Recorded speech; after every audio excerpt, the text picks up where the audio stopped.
Hello, this is Professor Kalray.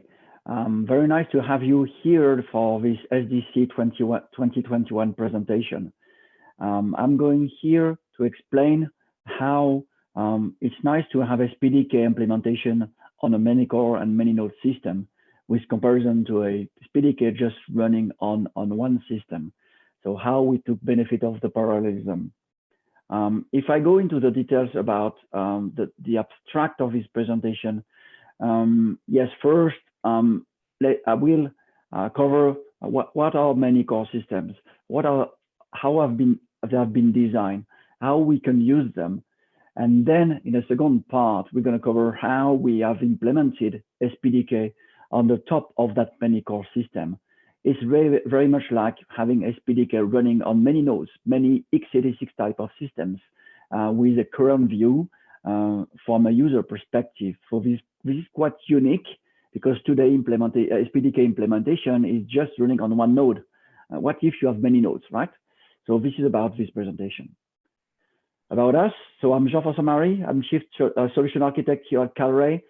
I'm bringing in 30 years of experience in the data center industry, and specifically in the storage market.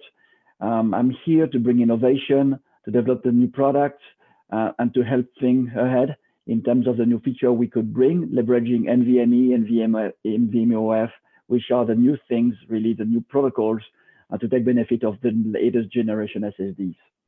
My colleague Rémi Goguet, who is our senior software architect, will cover in details how SPDK could be implemented on a Manycore system. So he's going to explain some use cases and what could have been done leveraging the SPDK package. So here's the agenda. This first part for the first 20 minutes is going to cover why Manycore. Why do we need a Manycore architecture or processor? Why do we need that change? And foremost, why do we need an open platform on the top of it? Why do we need an open platform for software? The second part of that presentation will focus on SPDK, right? So why have we chosen SPDK? How have we optimized SPDK for a Manycore processor? What is specific to Manycore? And then Rémi will focus on use cases, right? It took three use cases on how we have taken benefit of SPDK module, so that is very well optimized on the Manycore system. So let's get started on why we need a new type of processor, right? I suspect you're quite familiar with that. Data is exploding in many ways, but nonetheless, data is exploding. The variety of data is changing quite well, right? And the location of data is changing as well, right? There are so many new devices generating data, sorry. And I think we are all familiar here that edge is a massive change, right? And it's completely impossible to think about the next generation data centers having all the data in one place. Some numbers I show here that demonstrate that only 25% of the usable data will reach the data center, meaning that 75% of that data, of the overall generated data will be ephemeral, will be compute somewhere, compute inline at the edge, but the edge could be everywhere. If you think about 5G, it could be at the edge of the antenna. Or it could be somewhere in between that antenna and the main data center, some edge data centers, small locations, right? Think about it. It's like with AI, right? You have so many devices generating data. You need to filter what you receive because the network, even 5G networks and 100 gig, 200 gig networks are not big enough to absorb that big amount of data, to treat that data in line fast enough to get a result. Because I think it's important, right? It's not just about the data. It's what you do with the data. It's how you treat that data to make something about it, to make something with it, right? So this is important that data is at the center and we need to have the compute power globally to manage that data, to explore that data. What we see is the evolution of the computer. Obviously, you're familiar with the Moore law, right? Which gives the number of units you can get in a certain space. And we see that evolution. We have seen the evolution around computers from mainframe to open system to laptop, and then to smartphone in early 1990s, right? No more just like a phone, right? Something to run applications, to treat data at the edge from a user perspective in your hand, right? But what we see emerging in the past two years are really a new type of processing power, because it's about treating those emerging and markets, emerging new type of data. And this request to treat those new types of data in real time. And we have seen, and I will go into the details, that the traditional CPUs are not suited, have not been designed for that.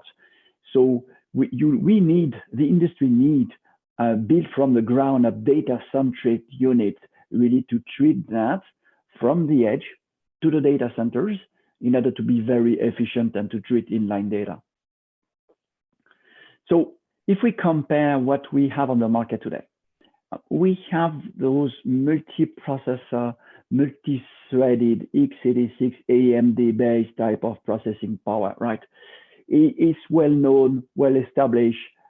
Many applications are running. Those processors are generic processors. They can run many applications, right? But that don't have been designed to manage data. Then came GPUs, right? And NVIDIA participated a lot in terms of making GPUs more popular.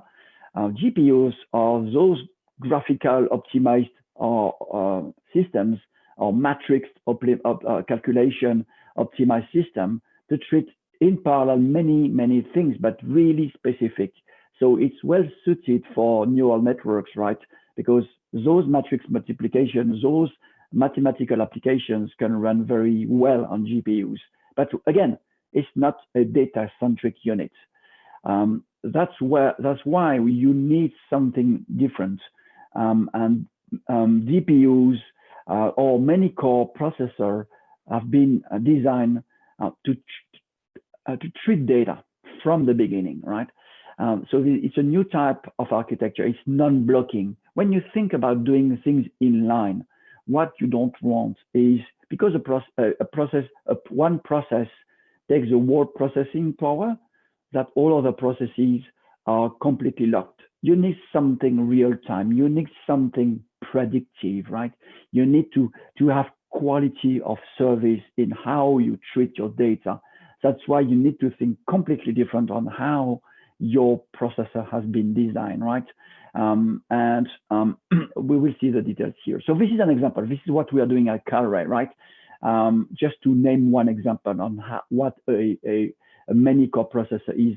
So you need a core, right? Obviously, you need a core to do things, to treat things. And that core is associated with a mathematical core, right? So acceleration units, that's important.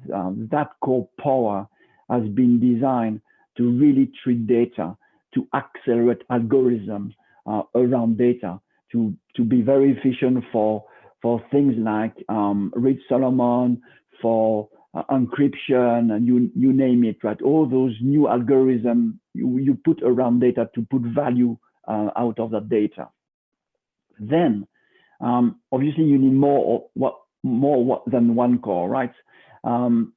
Here you see an example where we have grouped those core in what we call a cluster, which is a coherent group of cores. Here is an example of 16. It could be more, right? But this is what we have, and it gives an overview of what it could be done. 16 core. This is really the basic of the things. This is the unit on which you can run an OS, such as a Linux, such as a real-time OS. And you can port any of them. And then the processor is made of many of those clusters, of those group of cores. And the example we have here and the implementation we are currently running is a 5-cluster, a 5-unit type of processor. What links those units together is a common backend, and we have chosen Ethernet as a common backend. So any core, any cluster, any group is speaking natively Ethernet. So it's easy to think about more of them, right? So you can connect more cores into a bigger cluster, or you can connect more clusters in a bigger processor. You really need a choice. So when we are in this is our choice today, to have a low power type of unit, very efficient. Obviously, we can group them. And what is interesting in that grouping, it provides an infinite scale. So you can put together like, I'm going to take one core because it's good enough, or I'm going to put on my card one cluster. But I can also take the processor and I can group the processor all together. I can build cards, PCI cards with 4 and more cards all together. Obviously, the limitation will be the power, but there's no limit in that if you have enough power to have many of them all together to provide more and more power. And it's linear scaling. This is where it's interesting. So linear scaling at the core level, at the cluster level, and at the group of cluster level. This is why it's really important, right, to have this scalability. So you want to treat a small edge, you're going to perhaps need one processor. You need to treat a medium edge, perhaps you need 2 or 3 of them. And you need to treat a big edge or data center, perhaps you're going to need more of those processors all together to deliver hundreds and thousands of stops, right?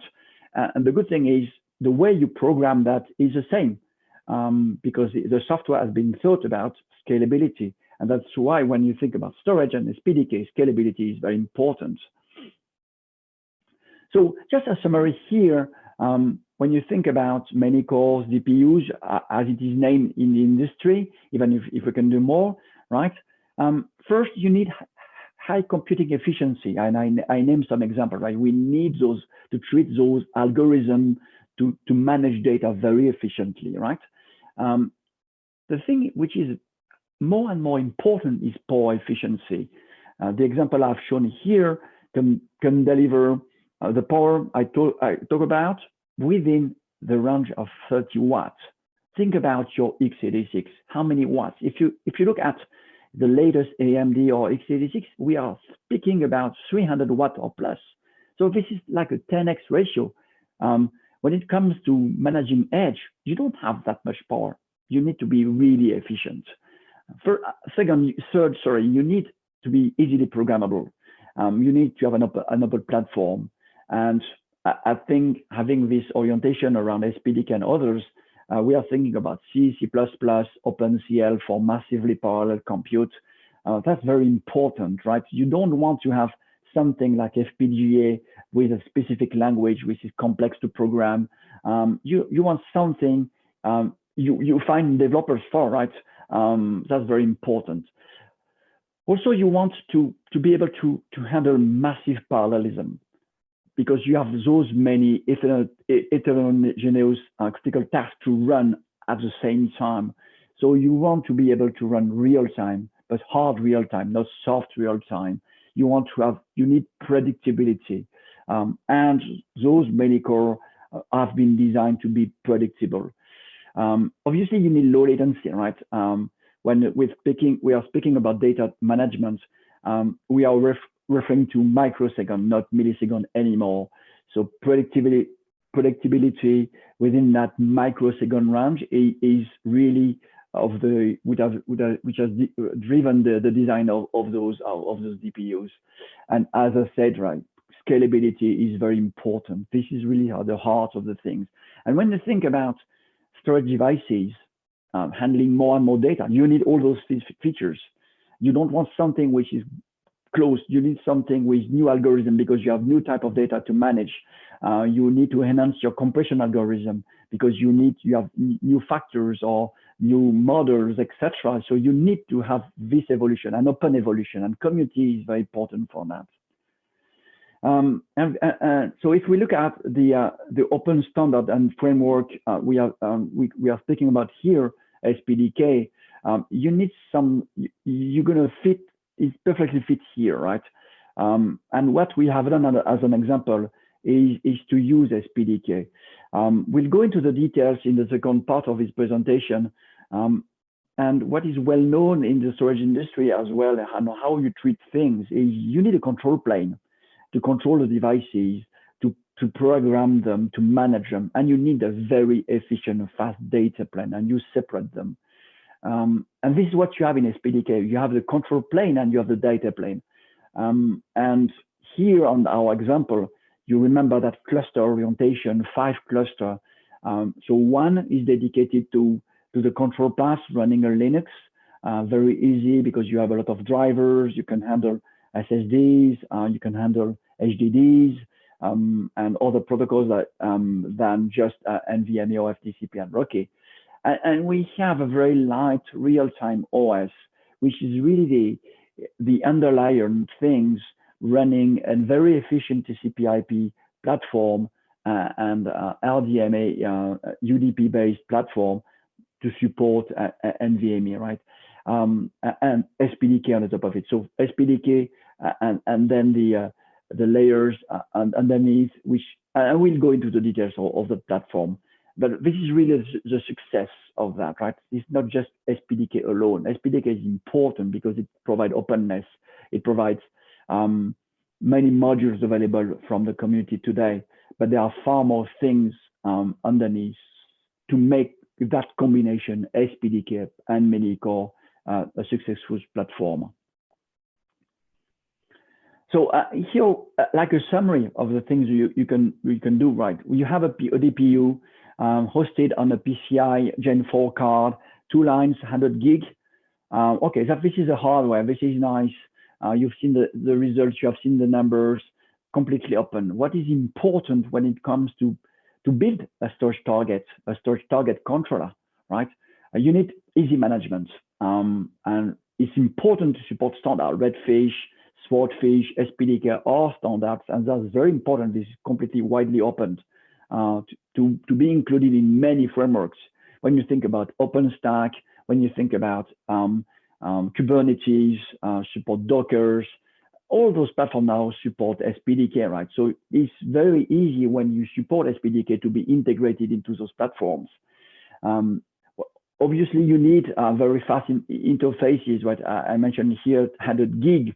That's the minimum, 2 times 100 gig full duplex to support NVMe-OF, TCP, and Rocky at the same time. We need to support the latest SSDs, Gen 3 and Gen 4 NVMe SSDs. That's the beauty of NVMe, right? NVMe runs over TCP, over Fiber Channel, over Rocky, over PCI. That's very nice. So it's really streamlined, and I want to make sure that we are not a blocking factor. We mentioned, you know, the low consumption. This is going to be key tomorrow, right? I know many data centers where consumption is a problem. And when you think about the edge, 30 watt is something very interesting. And what is important is the combination between SPDK and your processor. So that's really, you have a low impact, and you don't need an x86, right? You need to run independently. You need your card to boot in a standalone mode to control the drive and to deliver the services. And what are those services? When you think about all-flash array, you need data protection, you need resiliency, you need high availability, right? What if one drive fails? Obviously, you need RAID type techniques. If one card fails, you need failover. You need to have many of those cards in a chassis in order to provide a fully resilient solution for your data. And you can name other things: storage efficiency, the duplication, hole punching, zero detect, compression, are the things you can think about. And because you have a GPU which has been optimized to do so, it's very easy to integrate them and to treat data on the fly. And the latest one is security, right? When it comes to encryption, obviously, when you have a DPU which has been designed with built-in features for security, it's really easy to add that at line rate, right? So in summary, this is a great combination of what could be done with SPDK, other standards like NVMe, NVMe-OF, Redfish, Swordfish, PCI, all together on a Manycore architecture. Thank you for the time today. I'm letting the voice to my colleague Remy to go into the details on how SPDK is running well on that type of architecture. Thank you so much. Bye-bye. Thank you, Jeff, for this really good presentation. As far as I'm concerned, I'm Remy Goguet. I'm a senior software architect at Kalray for the data center business unit. And I'm gonna explain the SPDK technical implementation on the MPPA Manycore.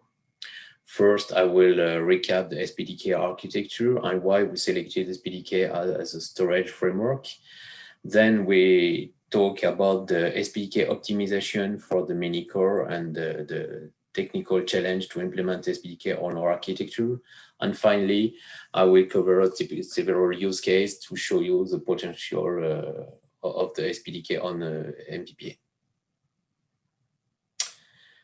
In this slide that Jeff already showed you just before, we can see that the COOLIDGE architecture is really based on a multi-cluster architecture.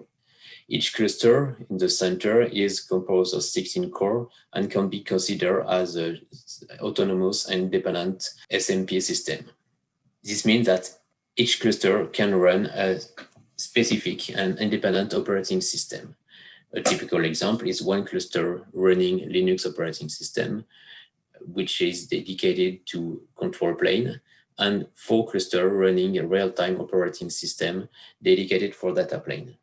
The combination of both control plane and data plane inside a single system on chip is a key differentiator and is our basement of all the ACCESSCORE storage architecture.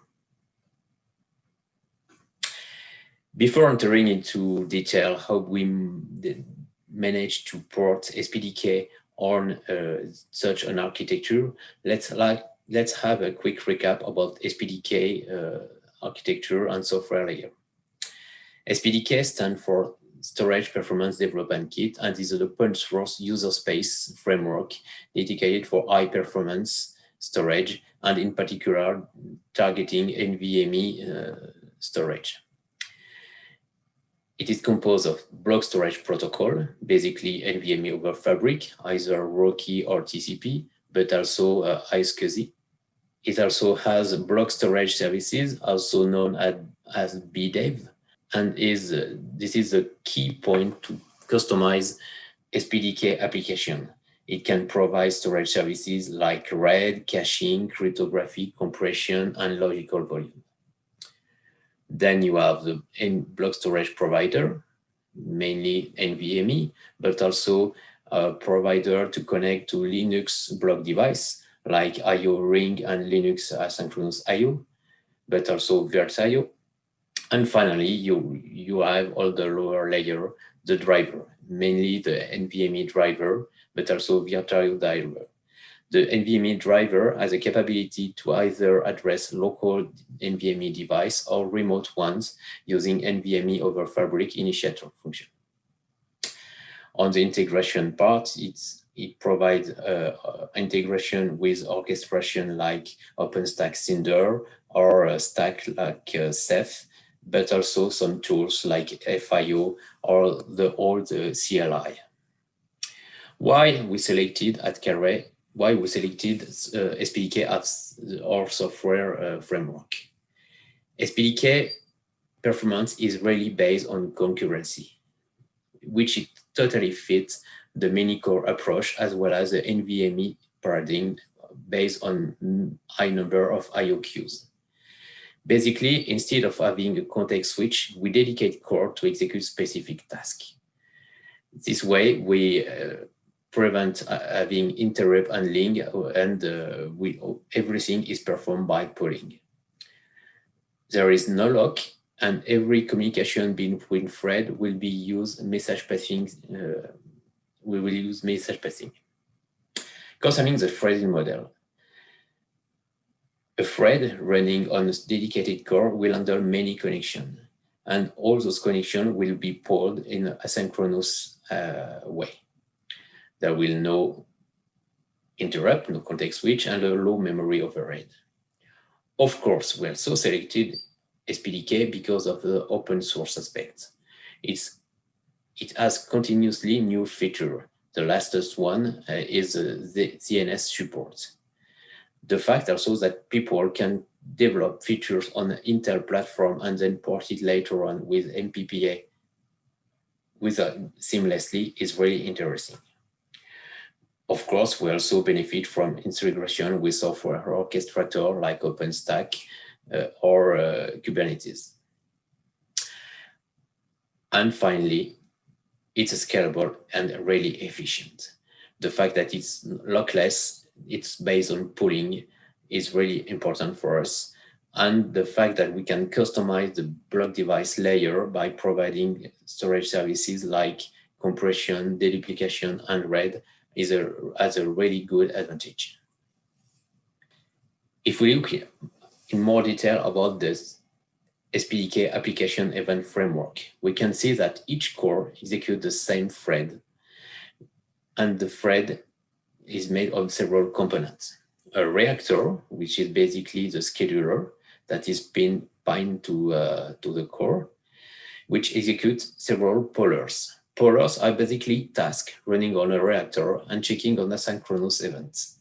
Those events can be RDMA completion queue, NVMe completion queue, TCP socket, polling, and so on.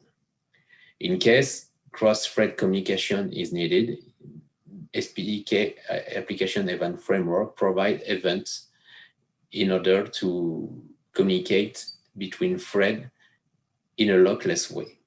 In this case, message passing is used to communicate between two threads. This is essentially used for control plane. And finally, we have I/O channel. I/O channel are abstraction hardware layer to abstract hardware I/O queues. How did we manage to run a Linux user space storage framework on an architecture like Manycore, which have 5 clusters independent and only one is running Linux? The answer is that we have 5 SPDK instances on the same system on chip.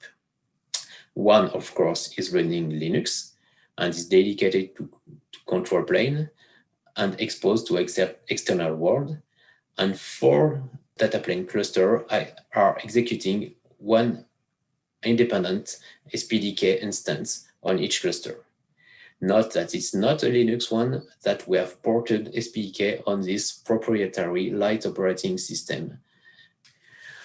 Concerning the Linux side, that's a pretty standard SPDK that is executed on top of it in Linux user space. It relies on a PCI driver and a TCP IP or Rocky Linux kernel stack. It can share processing with other management applications like Redfish, Swordfish support if required. On the data plane, we have mainly 2 components, the network stack and the storage stack. The network stack is a proprietary third-party optimized stack to provide TCP IP and Rocky termination. It communicates directly with Ethernet using Open Data Plane Packet Framework. And then it communicates with a data plane application, which can be either an NVMe over Fabric target or Initiator, either on TCP IP or Rocky. Once NVMe over Fabric commands are decapsulated by the NVMe over Fabric target application, they can be fed to SPDK that is running on dedicated cores. SPDK has been ported on this cluster race, and it can use an ISAL compliant library for typically erasure coding, read Solomon, and compression. It then can use the NVMe driver to directly use NVMe I/O queues without any control plane involvement. Note that we have also an NVMe emulation box, which basically is a way to feed the SPDK block device, not from the network, but from the PCI side.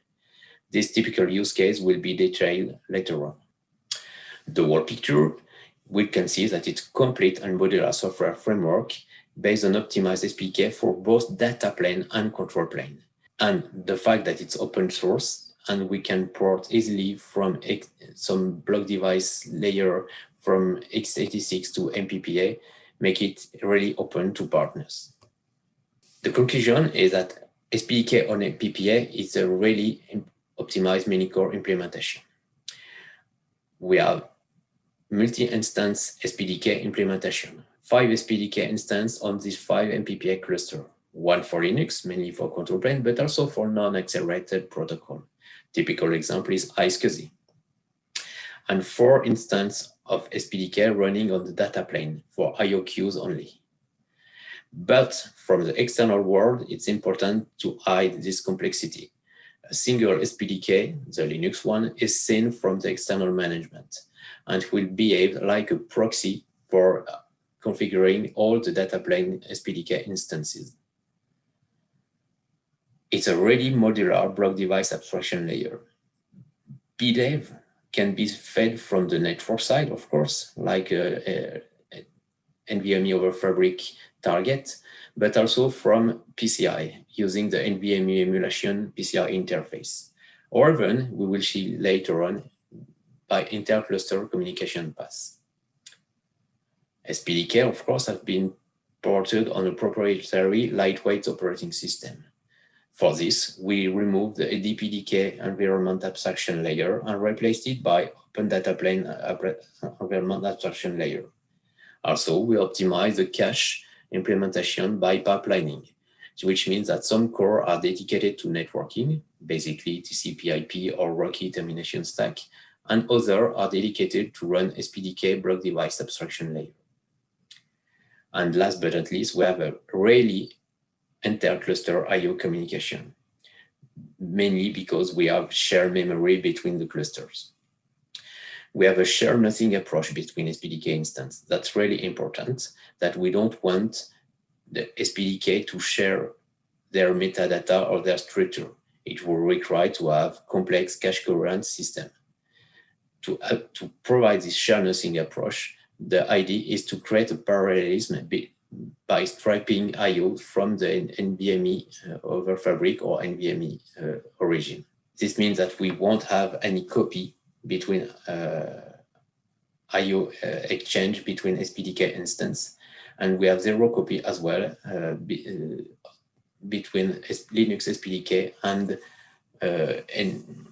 data plane SPDK. This is typically the case for ISCSI communication. Let's have a look on some specific use case.